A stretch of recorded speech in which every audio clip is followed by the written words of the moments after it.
Hi friends, basics of option trading part 1 है ये। इसमें मैं आपको एनएससी वेबसाइट और सारे टेक्निकल टर्म्स बताऊंगी। Let's start and on the go मैं आपको बाकी चीज़ें भी बताती रहूंगी। आपको कोई डाउट होंगे तो आप कमेंट्स में लिखिएगा, मैं ज़रूर उस पर रिप्लाई करूंगी। ठीक है। सो सिलेबस मैं आपको बता देती हूँ और फिर हम एनएससी वेबसाइट बेसिक से स्टार्ट करेंगे, बिल्कुल एनएससी वेबसाइट, और फिर स्ट्रैटेजीज पे जाएंगे। ये सिलेबस मैंने ऐसा डिज़ाइन किया है, जो मुझे कमेंट्स आए थे। माली जी ने पूछा था ऑप्शंस क्या है, फिर दुबे जी ने मुझसे पूछा था कि ऑप्शन चेन कैसे एनालाइज करे। फिर एक और हमारा दोस्त है समीर खान, उन्होंने कहा था कि एट द मनी कॉल लूँ या आउट ऑफ द मनी लूँ, इन द मनी बहुत एक्सपेंसिव होता है, तो कोई स्ट्रैटेजी है क्या। तो ये सारी चीज़ें मैंने मिलाकर ये एक छोटा सा वीडियो बनाया। So let's start. उसमें हम पता करेंगे ऑप्शंस का definition, PCR, option chain analysis, call option, put option, फिर डिफरेंट जो स्ट्राइक प्राइसेस होते हैं, eight the money, out of the money, in the money. And last में मैं, जब हमारे बेसिक्स कवर हो जाएंगे, एक बोनस स्ट्रैटेजी बताऊंगी, जिससे आप ये पता लगा सकोगे कि आज ऑप्शन बाइंग का डे है या ऑप्शन सेलिंग का। तो अकॉर्डिंगली यू कैन डिसाइड कि आपको कितनी रिस्क लेनी है, कितना अमाउंट इन्वेस्ट करना है। So, according to the book definition, the term option refers to an financial instrument that is based on the value of underlying assets such as stocks. इसका simple meaning ये है कि एक ऐसा पैसा लगाने वाला इंस्ट्रूमेंट है या पैसा कमाने वाला इंस्ट्रूमेंट है जिसकी वैल्यू वो खुद नहीं तय करता, उसके अंडरलाइंग जो एसेट्स है, जो उसके अंडरलाइंग स्टॉक्स है, वो डिसाइड करते हैं। जैसे अगर आपने निफ्टी पे लगाया है, तो निफ्टी 50 के जो 50 स्टॉक्स है वो हुए उसके एसेट्स, अंडरलाइंग एसेट्स। अगर ये स्टॉक अच्छा परफॉर्म करेंगे तो आपका इंडेक्स अच्छा परफॉर्म करेगा। फाइनेंशियल इंस्ट्रूमेंट क्या होगा कि Nifty 50 is your financial instrument. अगर आप बैंक निफ्टी में लगाओगे तो उसके अंडरलाइंग स्टॉक्स वो 11 बैंक्स होंगे। ठीक है। So these are called underlying assets of that financial instrument. अगर ये एसेट्स अच्छे से परफॉर्म करेंगे तो आपका इंस्ट्रूमेंट अच्छे से परफॉर्म करेगा। एक और एग्जाम्पल देके समझाती हूँ। अब सपोज एक लिस्टेड कंपनी है, किंग्स बायो सॉल्यूशंस, उसका एग्जाम्पल देके बताती हूँ मैं आपको। Suppose Kings bio solutions limited में आपको बताना है कि उसका शेयर प्राइस बढ़ेगा या कम होगा, तो वो डिपेंड करता है उसके एसेट्स पर, अंडरलाइंग एसेट्स। अब एसेट्स क्या होता है? जो चीजें बेचकर आप पैसे कमा सको, उन चीजों को एसेट्स कहते हैं। और लाइबिलिटीज वो होती है जो आप पर लादी जाती है। जैसे आपने किसी से उधार लिया हो तो वो आपके कंपनी की लाइबिलिटी हुई। आपने किसी को उधार दिया हो और वो वापस करने वाला है कुछ दिनों में सूद समेत, वो आपका एसेट हुआ। तो इसी तरह जो आपके एसेट्स है कंपनी के, उन सबको एक बास्केट में डाल के जो उसका इवैल्यूएशन होता है, उससे शेयर की प्राइस वैल्यू पता चलती है। तो इसीलिए इसको कहा जाता है अंडरलाइंग एसेट्स। सपोज मशीनरी, उसके सेल्स फिगर्स, उसके एम्प्लॉयज, उसका प्रॉफिट, उसने जो क्रेडिट्स दिए हैं, उसने जो इंश्योरेंसेस लिए हैं, उसको कितनी चीज़ें रिटर्न आने वाली है, ये सारी उसके अंडरलाइंग एसेट्स है, जिससे उस कंपनी का शेयर वैल्यू हम कैलकुलेट करते हैं। और शेयर वैल्यू के हिसाब से हम उस वो कंपनी में इन्वेस्ट करना है या नहीं, ये सोचते हैं। ठीक है। So things are clear. So buying a stock is also a financial instrument, और उस स्टॉक की value also depends on its underlying assets. अब आपको तीनों चीजें बेटर समझ में आई होंगी क्योंकि मैंने हर टर्म को एक्सप्लेन किया है। सो अब हम बिल्कुल बेसिक से स्टार्ट करने वाले थे। एनएससी वेबसाइट से स्टार्ट करते हैं। एनएससी गूगल भी कर लोगे, फर्स्ट वही आएगा, NSEindia.com। ये इंडिया के स्टॉक एक्सचेंज का पूरा डायरेक्टरी है, सब है यहाँ। आपको और कोई प्लेटफॉर्म पे जाने की ज़रूरत नहीं। सिर्फ थोड़ा सा कॉम्प्लिकेटेड होने की वजह से हम दूसरे प्लेटफॉर्म्स की यूज़ करते हैं। So let's start. If we click on the website, we are on this page. This is the home page. अगर आप यहाँ ऊपर देखो, access to the old website भी ऑप्शन है, NSEindia.com ओल्ड वेबसाइट।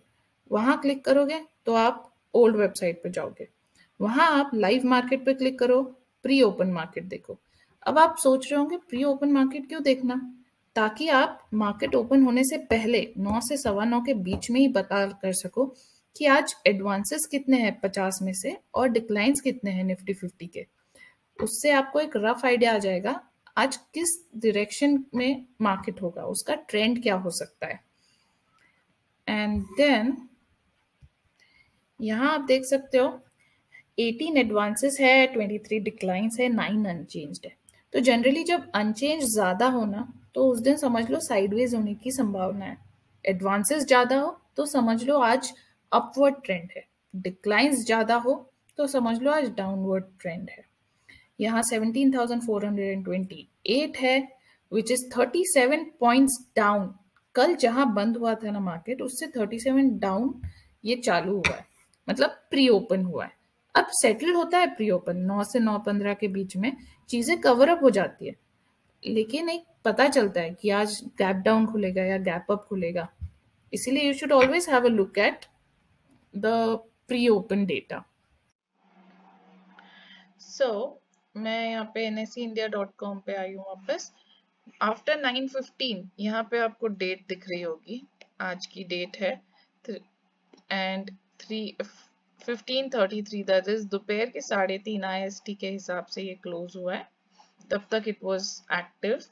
यहाँ अगर आप देखोगे आज 33 डिक्लाइंस थे एंड 17 एडवांसेस थे। दिस इटसेल्फ सिग्निफाइज कि आज बेरिश था मार्केट। There are 0 unchanged. आपने अगर प्री ओपन में देखा होगा तो 9 थे वहां unchanged. So it was a flat opening and then it was a bearish market. अब कितना bearish या कितना bullish, for that we'll have to check this top 5 stocks of Nifty 50 gainers and losers. Gainers were all banks if you see, and losers were very heavily losers, minus 9.7, minus 5. So एक तो 33 declines, ऊपर से very sharp declines were there, इसीलिए आज market bearish होगा। इस information से हमें ये पता चलता है आज हमें पुट का कॉल लेना है। सो पुट ऑप्शन बाय करना है। अब मैं आपको डिटेल में बताऊंगी strike price and everything. So this is the first step we should go for. अब हम होम से मार्केट डेटा वाले टैब पे जाएंगे। मार्केट डेटा में आपको डेरिवेटिव मार्केट दिखेगा। You know what guys, there are different types of markets. Equity market, derivative market. Equity is the stocks which you buy is equity market. Derivative market is जो आप equity bye करते हो, अगर वो equity के stocks ऊपर गए तो उसका जो डेरिवेटिव है, मतलब उसके जो ऑप्शंस है, फ्यूचर एंड ऑप्शंस, वो भी ऊपर जाएंगे। अगर आपका इक्विटी, सपोज आपने अदानी एंटरप्राइजेस खरीदा, अदानी एंटरप्राइजेस आज -9% गिरा है, तो उसका जो FN होगा, फ्यूचर एंड ऑप्शन जो आप खरीदोगे, which is called as option trading eventually, वो भी उस स्ट्राइक प्राइस का पुट ऑप्शन ऊपर गया होगा, प्रीमियम्स उसके बढ़ गए होंगे। So this is called as derivative market. If you want, please tell me in the comments. I'll explain you the different markets also. Equity market, derivative market, what are indices, everything. You just let me know in the comment. So in derivative market, when you click, there are top 20 contracts. अभी मैं ये शाम को बना रही हूँ इसीलिए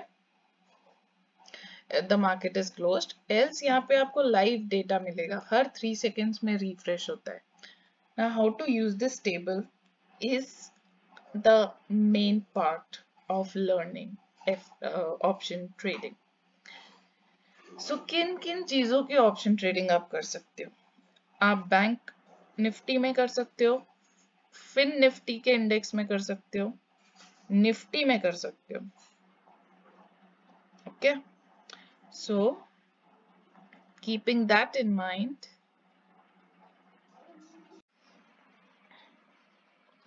सो ये होम पेज है। होम पेज पे मैं आपको बता चुकी हूँ एडवांसेस एंड डिक्लाइंस वाली फंडा। उसके आगे बढ़ते हैं अब। Market data, I am sorry not market data, मुझे डेरिवेटिव कहना। I am going to click derivative. Derivative में निफ्टी 50 पे हम आज कॉन्सेंट्रेट करेंगे। The principles are same for bank Nifty, Fin Nifty और एनी स्टॉक्स।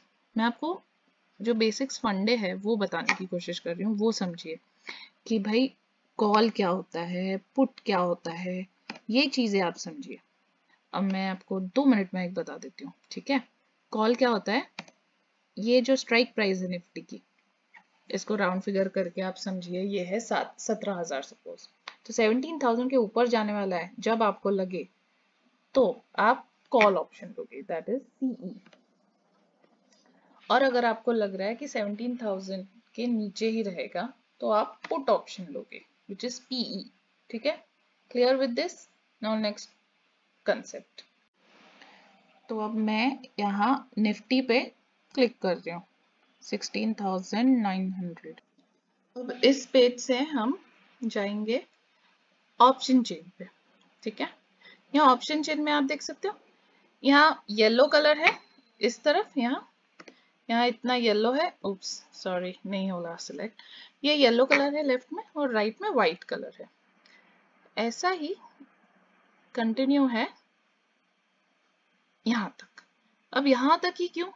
क्योंकि अभी की स्ट्राइक प्राइस जैसे मैंने आपको बताई थी, इट इज 16,988। इसको ऑप्शन चेन के एनालिसिस में हम राउंड फिगर ही पकड़ते हैं, विच इज कॉल्ड एज 17,000। तो ये जो 17,000 है ना, इसको कहते हैं एट द मनी, ये वाला। और ये जो उसके नीचे व्हाइट कलर का है, ये सारे कहे जाते हैं आउट ऑफ द मनी। ये भी है आउट ऑफ द मनी, ये जो सारा व्हाइट कलर का दिख रहा है जहां मैं एरो घुमा रही हूँ, ये सारे है। मैं एक बार जूम आउट जूम इन करने की कोशिश करती हूँ आपको बताने के लिए, कंट्रोल प्लस प्लस। तो ये जो येलो कलर है ना, ये वहीं तक है। 17,900 सॉरी 17,000 से नीचे ही रहेगा, दैट इज 16,900 रहेगा, 16,950 रहेगा। ऐसा लग रहा है अगर आपको कि 17 से ऊपर तो जाएगा ही नहीं बॉस, तो आप पुट ऑप्शन लोगे।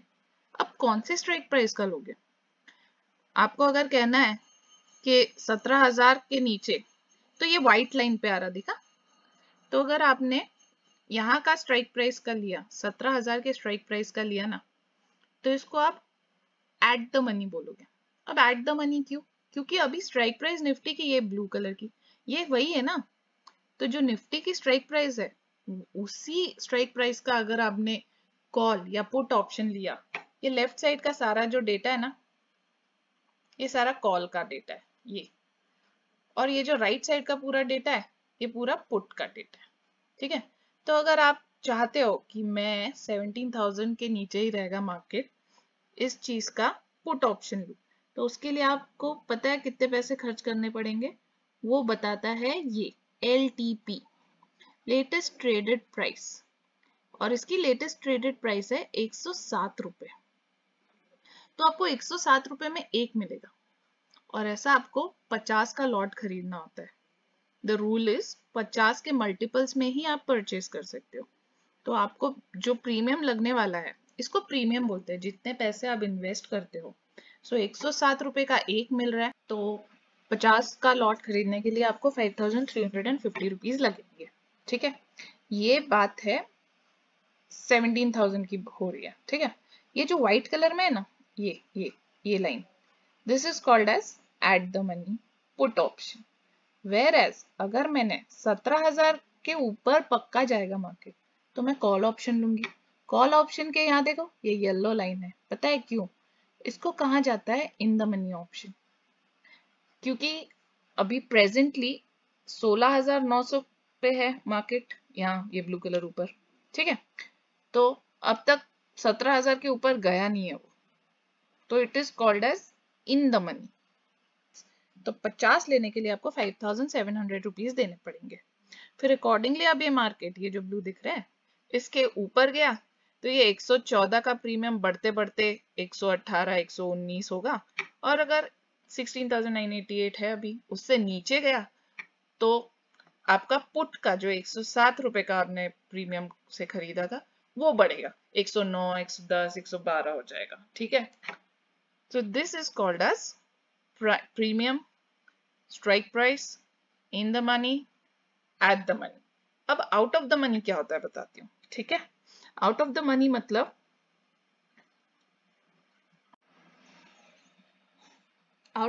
मतलब सिंपल चीज है, प्रीमियम सस्ते होते हैं लेकिन उसके जो बढ़ने के आसार है वो भी स्लो होते हैं। अगर मैंने एट द मनी का 107 रुपए का लिया और मार्केट थोड़ा सा ही गिरा ना, तो ये 107 का तुरंत 110 हो जाएगा। लेकिन वही अगर मैंने out of the money suppose 16,800 का लिया, सिर्फ 41 रुपीज का है ये, दिस वन सिर्फ 41 रुपीज का है, तो मुझे बहुत कम इन्वेस्ट करना पड़ेगा, इसीलिए मैं ये लूंगी। लेकिन अब अगर 16,988 से सिर्फ 16,950 तक नीचे आया तो ये 107 का प्रीमियम हो जाएगा पूरा 115, लेकिन ये 41 का प्रीमियम सिर्फ 42 43 रुपीज होगा, 2 रुपए 3 रुपए से बढ़ेगा। वही अगर एट द मनी का प्रीमियम लो आप उस टाइम पे और थोड़ा सा ही मार्केट गिरे और आपने पुट ऑप्शन लिया है, तो आपका 107 का बिल्कुल 8 रुपए 9 रुपए बढ़ जाएगा। तो स्कैल्पिंग करते वक्त, स्कैल्पिंग इज छोटे छोटे प्रॉफिट्स लेने हो ना आपको, तो एट द मनी का खरीदो। और अगर आपके पास बहुत ही कम प्रीमियम है, मतलब पैसे कम है प्रिंसिपल अमाउंट, तो आप आउट ऑफ द मनी लो, लेकिन मेरे ख्याल से ना प्रॉफिट होने की संभावना आउट ऑफ द मनी में थोड़ी कम होती है। सो समझ में आ गया, eight the money out of the money. आज की वीडियो में इतना ही कवर करती हूँ। नेक्स्ट इसमें मैं आपको जीरोधा में दिखाऊंगी कि how to decide when to trade and when not to trade. Please subscribe my channel, bell icon click कीजिए ताकि आपको पता रहे मेरा जब नेक्स्ट वीडियो आएगा। इस वीडियो में कोई डाउट्स हो तो आप प्लीज मेरे को कमेंट्स में बताना। Thank you.